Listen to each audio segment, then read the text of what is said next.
过来，这件车祸是发生伫台中，是一个男子行这个斑马线要过大路，结果互一台要倒弯的客停车弄一个飞摔伫个涂骹，加在敢若骹甲手切着伤，无生命危险。客停车司机讲，因为路口暗，无看到有人，才会去弄着。 查甫人行伫斑马线，刷落来一台客停车倒弯，无看到查甫人，直接甲弄落。查甫人当场是互客停车弄一个倒伫涂骹。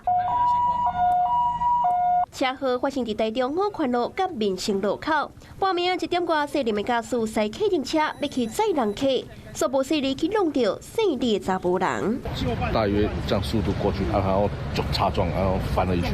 现场路口光线暗。 跳水驾驶讲，当时转弯的速度不紧，大概20-30公里。转弯的时阵，无发现姓李的查甫人，是听到砰一声，才发现刚弄到。有较暗啊，无我伊伫遮，我是无看到人，无看到啥。慌乱的查甫人倒伫涂骹，意识清楚，骹手切伤，救护人员赶紧将伊送病院。那时候是在过马路是？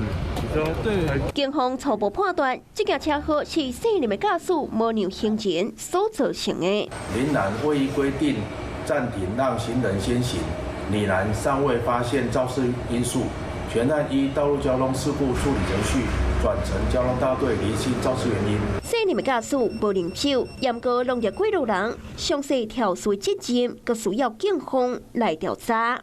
Hello， 我是蒋欣梅。想要抢先掌握最及时的新闻资讯吗？赶快订阅、按赞、开启小铃铛，锁定华视新闻 YouTube 频道。